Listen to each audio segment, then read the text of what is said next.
Continuamos con el segundo capítulo de Lévi-Strauss, el problema del incesto. El problema de la prohibición del incesto se presenta a nuestra reflexión con toda la ambigüedad que, en un plano diferente, explica sin duda el carácter sagrado de la prohibición misma. Esta regla, que por serlo es social, es al mismo tiempo presocial en dos sentidos. En primer lugar, por su universalidad. Luego, por el tipo de relaciones a las que impone su norma. La vida sexual en sí es externa al grupo en un doble sentido. Expresa el grado máximo de la naturaleza animal del hombre y atestigua en el seno de la humanidad la supervivencia más característica de los instintos. En segundo lugar, y de nuevo en un doble sentido, sus fines son trascendentes. Satisface, sea deseos individuales, que como bien se sabe, se cuentan entre los menos respetuosos de las convenciones sociales, sea tendencias específicas que sobrepasan igualmente, aunque en otro sentido, los fines propios de la sociedad. Por otra parte, señalamos que si bien la reglamentación de las relaciones entre los sexos constituye un desborde de la cultura en el seno de la naturaleza, por su parte la vida sexual es en el seno de la naturaleza un indicio de la vida social, ya que de todos los instintos, el sexual es el único que para definirse necesita del estímulo de otro. Deberemos volver sobre este punto. El instinto sexual, por ser él mismo natural, no constituye el paso de la naturaleza a la cultura, ya que eso sería inconcebible, pero explica una de las razones por las cuales en el terreno de la vida sexual, con preferencia a cualquier otro, es donde puede y debe oponerse forzosamente el tránsito entre los dos órdenes. Regla que en la sociedad abarca lo que es más extraño, pero al mismo tiempo regla social, que retiene en la naturaleza aquello que es susceptible de superarla. La prohibición del incesto se encuentra a la vez en el umbral de la cultura, en la cultura y en cierto sentido, como trataremos de mostrarlo, es la cultura misma. Por el momento, basta señalar que dualidad debe ser su carácter ambiguo y equívoco. En vez de dar cuenta de esa ambigüedad, los sociólogos se preocuparon casi exclusivamente por reducirla a otra cosa. Sus tentativas de explicaciones pueden resumirse en tres tipos principales que aquí nos limitaremos a caracterizar y a analizar en sus rasgos esenciales. El primer tipo de explicación, que sigue, por otra parte, la creencia popular vigente en muchas sociedades, incluso en la nuestra, intenta mantener el doble carácter de la prohibición, disociándola en dos fases distintas. Por ejemplo, para Lewis H. Morgan y Sir Henry Maine, el origen de la prohibición del incesto es natural y social al mismo tiempo, pero en el sentido de ser el resultado de una reflexión social sobre un fenómeno natural. La prohibición del incesto sería una medida de protección destinada a proteger a la especie de los resultados nefastos de los matrimonios consanguíneos. Esta teoría presenta un carácter sorprendente. Se encuentra obligada por su mismo enunciado a extender el privilegio sensacional de la revelación de las pretendidas consecuencias de las uniones endógamas a todas las sociedades humanas, incluso a las más primitivas, a las que en otros dominios no dan prueba de tal clarividencia eugenésica. Ahora bien, esta justificación de la prohibición del incesto es de origen reciente. Antes del siglo XVI, no aparece en parte alguna de nuestra sociedad. Plutarco, quien de acuerdo con el plan general de las moralía aumenta todas las hipótesis posibles sin optar por una de ellas. Propone 3 que son todas de naturaleza sociológica y de las cuales ninguna se refiere a las taras posibles de la descendencia.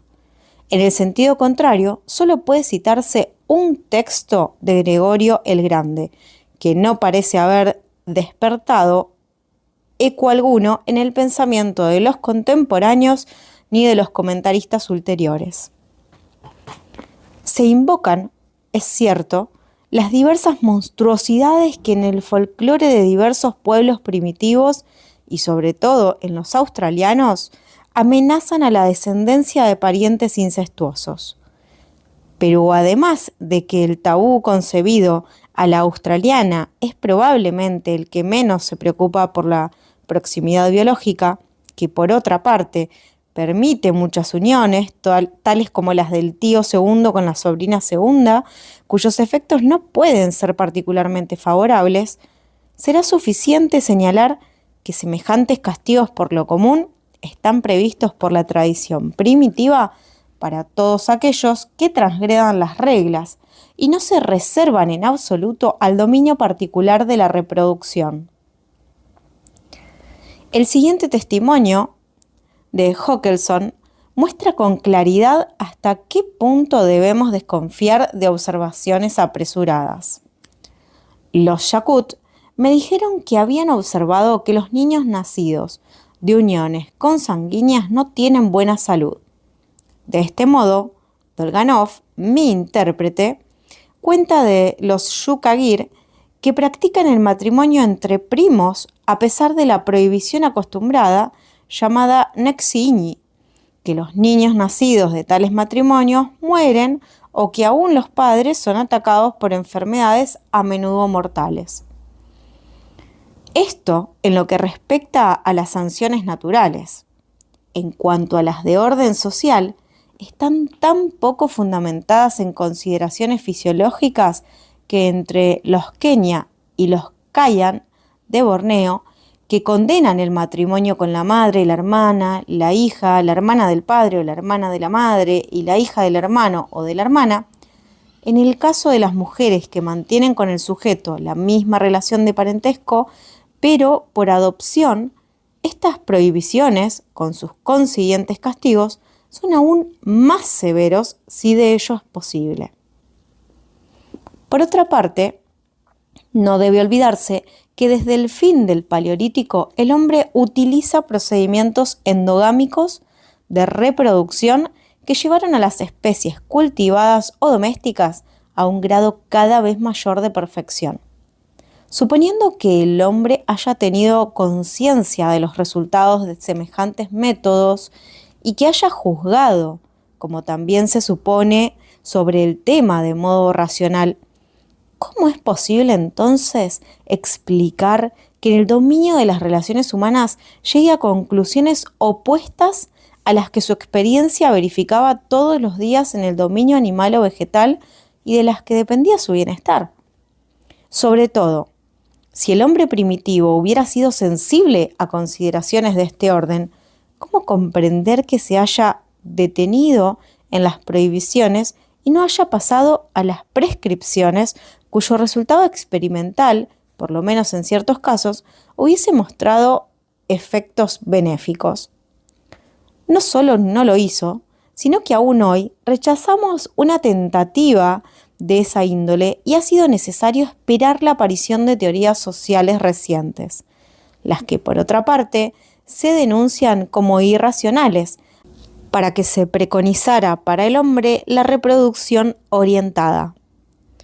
Las prescripciones positivas que encontramos muy a menudo en las sociedades primitivas en relación con la prohibición del incesto son las que tienden a multiplicar las uniones entre primos cruzados, provenientes respectivamente de un hermano y de una hermana.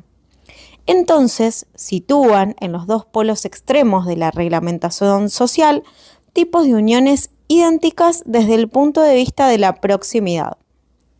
La unión entre primos paralelos proveniente respectivamente de dos hermanos o de dos hermanas, identificada con el incesto fraterno, y la unión entre primos cruzados, que se considera como ideal matrimonial a pesar del grado muy estrecho de consanguinidad existente entre los cónyuges. Por otra parte, es sorprendente el vigor con que el pensamiento contemporáneo se muestra renuente a abandonar la idea de que la prohibición de las relaciones entre consanguíneos o colaterales inmediatos se justifica por razones eugenésicas. Sin duda, ello se debe a que, y nos lo dice nuestra experiencia de los últimos 10 años, los últimos vestigios de trascendencia de que dispone el pensamiento moderno se encuentran en los conceptos biológicos. Un ejemplo particularmente significativo lo proporciona un autor cuya obra científica contribuyó, en primer lugar, a disipar los prejuicios acerca de las uniones consanguíneas. En efecto, Iast mostró mediante trabajos admirables sobre la reproducción del maíz que la creación de un linaje endogámico tiene como primer resultado un periodo de fluctuaciones durante el cual el tipo está sujeto a variaciones extremas que sin duda se deben al resurgimiento de caracteres recesivos habitualmente enmascarados. Luego, las variaciones disminuyen en forma progresiva para desembocar en un tipo constante e invariable. Ahora bien, en una obra destinada a un público mayor, el autor, después de revelar estos resultados, llega a la conclusión de que las creencias populares sobre los matrimonios entre parientes próximos están ampliamente fundamentadas. El trabajo del laboratorio no haría más que confirmar los prejuicios del folclore. Ello se debe a que los caracteres recesivos poco deseables son tan frecuentes en la familia humana como en el maíz. Pero esta reaparición enojosa de los caracteres recesivos solo es explicable si se excluyen las mutaciones, según la hipótesis de que se trabaja con tipos ya seleccionados. Los caracteres que reaparecen son precisamente lo que el cultivador había logrado hacer desaparecer mediante sus propios esfuerzos. Esta situación no es posible en el caso del hombre, puesto que se acaba de ver la exogamia, tal como la practican las sociedades humanas, es ciega. Pero antes que nada, lo que Iast estableció, indirectamente con sus trabajos, es que estos supuestos peligros jamás se habrían manifestado si la humanidad hubiera sido endógama desde su origen. En este caso, nos encontraríamos sin duda en presencia de razas humanas tan constantes y definitivamente fijadas como los linajes endógamos del maíz después de la eliminación de los factores de variabilidad. El peligro temporario de las uniones endógamas, suponiendo que existe, es en verdad el resultado de una tradición de exogamia o pangamia y no su causa. En efecto, los matrimonios consanguíneos solo combinan genes del mismo tipo, mientras que un sistema en el cual la unión de los sexos solo estuviera determinada por la ley de probabilidades, la panmixia de Daghlberg los mezclaría al azar. Pero la naturaleza de los genes y sus características individuales son las mismas en ambos casos.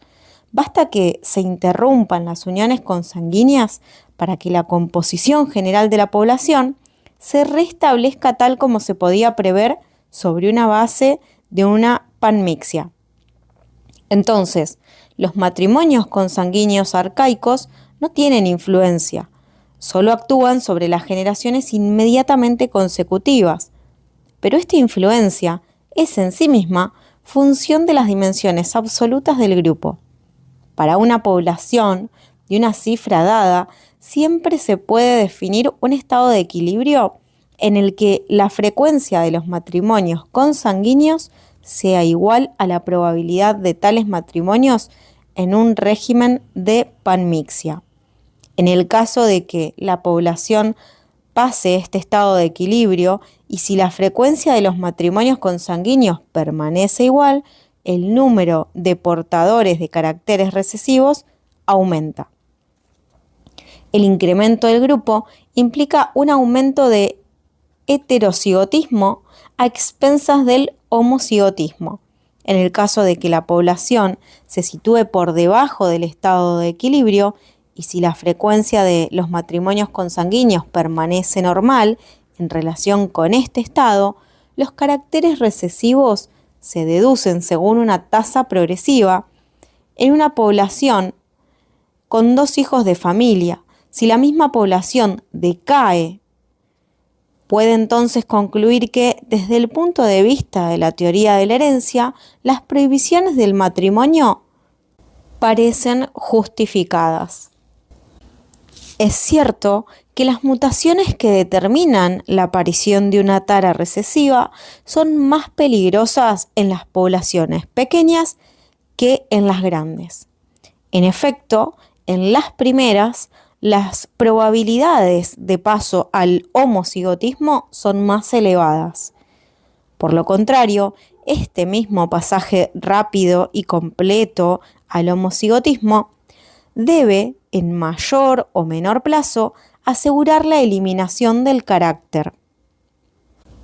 Puede, entonces, considerarse que en una pequeña población endógama de composición estable, cuyo modelo se encuentra en muchas sociedades primitivas, el único riesgo del matrimonio entre consanguíneos proviene de la aparición de nuevas mutaciones, riesgo que puede calcularse puesto que esa tasa de aparición se conoce.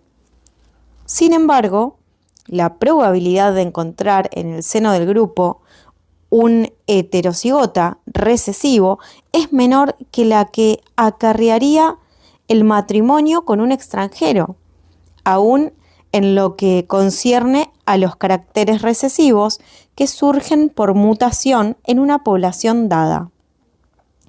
Daghlberg estima que la gravitación de los matrimonios consanguíneos es muy débil respecto de la producción de homocigotas. Ello se debe a que para un homocigota proveniente de un matrimonio consanguíneo existe un número enorme de heterocigotas que, en el caso de que la población sea lo bastante pequeña, serán necesariamente llevados a reproducirse entre ellos. De este modo, en una población de 80 personas, la prohibición del matrimonio entre parientes próximos, incluyendo primos en primer grado, no disminuiría el número de portadores de caracteres recesivos raros más que del 10 al 15%. Estas consideraciones son importantes porque hacen intervenir la noción cuantificativa de la cifra de la población. Ahora bien, ciertas sociedades primitivas, arcaicas, están limitadas por su régimen económico a una cifra de población restringida. Y precisamente para cifras semejantes, la reglamentación de los matrimonios consanguíneos solo puede tener consecuencias genéticas desdeñables. Sin profundizar este problema, respecto del cual los teóricos modernos solo se atreven a proporcionar soluciones provisionales y muy matizadas, puede entonces considerarse que la humanidad primitiva no se encontraba en una situación demográfica tal como para recoger los datos que le proporcionaba la realidad. Un segundo tipo de explicación tiende a eliminar uno de los términos de la antinomia entre los caracteres natural y social de la institución. Para muchos sociólogos y psicólogos, cuyos principales representantes son Westermarck y Havelock Ellis, la prohibición del incesto no es más que la proyección o el reflejo sobre el plano social de sentimientos o tendencias para cuya explicación solo es necesario considerar la naturaleza del hombre. Puede observarse un buen número de variaciones importantes entre los defensores de esta posición. Algunos hacen derivar el horror al incesto, postulado en el origen de la prohibición de la naturaleza fisiológica del hombre. Otros, más bien, de sus tendencias psíquicas. De hecho, todo se limita a retomar el viejo prejuicio de la voz de la sangre, que se encuentra expresado aquí en forma más negativa que positiva.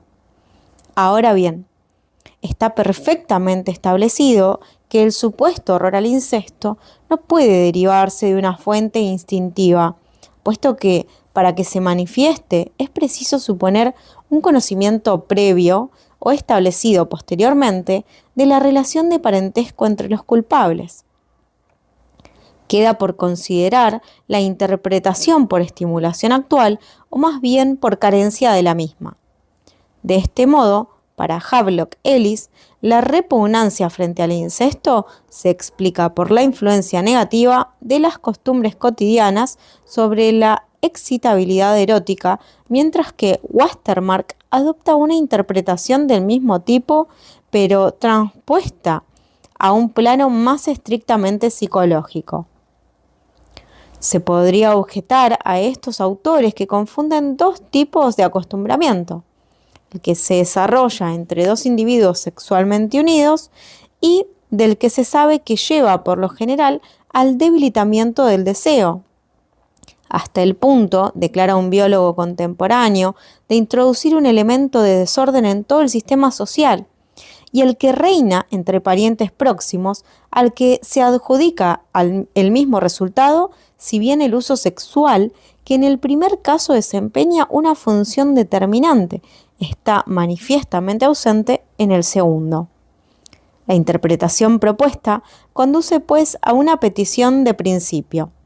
En ausencia de toda verificación experimental, no se puede saber si la supuesta observación sobre la que uno se apoya, la menor frecuencia de los deseos sexuales entre parientes próximos, se explica por el acostumbramiento físico o psicológico o como consecuencia de los tabúes que constituyen la prohibición misma. De este modo, se la postula cuando lo que se pretende es explicarla. Pero nada más sospechoso que esta supuesta repugnancia instintiva, ya que el incesto, si bien prohibido por la ley y las costumbres, existe y, sin duda, es más frecuente que lo que deja suponer la convención colectiva de silenciarlo, explicar la universalidad teórica de la regla por la universalidad del sentimiento o de la tendencia es abrir un nuevo problema, puesto que el hecho que se supone universal no lo es en manera alguna. Por lo tanto, si se desea tratar las muchas excepciones como perversiones o anomalías, se deberá definir en qué consisten estas anomalías en el único nivel en que se las puede invocar sin tautología, vale decir sobre el plano fisiológico. Esto será sin duda más difícil en la medida en que una importante escuela contemporánea tomó, respecto a este problema, una actitud que se encuentra en contradicción total con la de Havelock Ellis y la de Westermarck. El psicoanálisis descubre un fenómeno universal, no en la repulsión frente a relaciones incestuosas, sino, por lo contrario, en su búsqueda. Tampoco es cierto que el hábito siempre deba considerarse fatal para el matrimonio. Muchas sociedades piensan de modo diferente. El deseo de mujer comienza con el deseo de la hermana, dice el proverbio asande. Los jeje justifican su práctica del matrimonio entre primos cruzados por la larga intimidad que reina entre los futuros cónyuges, verdadera causa, según ellos, de la tradición sentimental y sexual. El mismo tipo de relaciones que Westermarck y Havelock Ellis consideran como el origen del horror del incesto, las ven los Chugnis como modelo del matrimonio exogámico. La mayoría de los matrimonios entre parientes, vale decir entre primos, se realiza a edad muy temprana, a veces cuando el novio y la novia se encuentran en la primera infancia.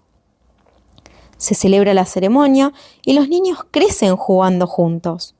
Un poco más tarde comienzan a formar un grupo aparte. Naturalmente, entre ellos se desarrolla un vínculo muy profundo, más fuerte, a menudo que la muerte. Si uno muere, el otro también muere, de tristeza o porque se suicida. Los matrimonios entre familias unidas por lazos de amistad, pero sin parentesco entre ellas, siguen el mismo modelo. Estas familias a veces se ponen de acuerdo para casar a sus respectivos hijos, aún antes de que estos hayan nacido. Incluso en los indios del río Thompson, de la Columbia Británica, donde el matrimonio entre primos de segundo grado se considera incesto y es objeto de burlas. Esta hostilidad a los matrimonios cosanguíneos, incluso entre parientes lejanos, no impide que algunos hombres se prometan en matrimonio con muchachas 20 años más joven que ellos. Podrían citarse una infinidad de hechos semejantes. Sin embargo, detrás de la actitud a que nos referimos, existe una confusión infinitamente más grave. Si el horror al incesto resultase de tendencias fisiológicas o psicológicas congénitas, ¿por qué se expresaría con la forma de una prohibición que es al mismo tiempo tan solemne y tan esencial como para que se la encuentre en todas las sociedades humanas con la misma aureola de prestigio sagrado? No habría razón alguna para prohibir lo que sin prohibición no correría el riesgo de ejecutarse. Se pueden formular dos respuestas a este argumento. La primera consiste en decir que la prohibición no está destinada, más que a casos excepcionales en los que la naturaleza falla en su misión. Pero, ¿cuál es la proporción existente entre esas excepciones que la hipótesis obliga a considerar como raras en extremo y la importancia de la reglamentación que apunta hacia ellas? Y sobre todo, si no se las concibiera como posibles y peligrosas, ¿por qué en muchas sociedades los desvíos serían prohibidos y aún más castigados con el rigor extremo que se conoce? Sea que el peligro exista para el grupo, para los individuos interesados o para su descendencia en el grupo, o en la realidad que se le otorgue, en donde debe buscarse el origen de la prohibición. Así, de modo inevitable, volvemos a la explicación anterior. Es cierto que se podría invocar una comparación con el suicidio, al que combaten mediante múltiples sanciones las costumbres y a menudo la ley, por más que la tendencia de la preservación sea natural para todo ser viviente. Pero la analogía entre incesto y suicidio no es más que aparente. Si en ambos casos la sociedad prohíbe, esta prohibición se aplica en el primero a un fenómeno natural que se realiza comúnmente entre los animales y en el segundo a un fenómeno extraño por completo a la vida animal y que debe considerarse como una función de la vida social. La sociedad no prohíbe más que lo que ella misma suscita.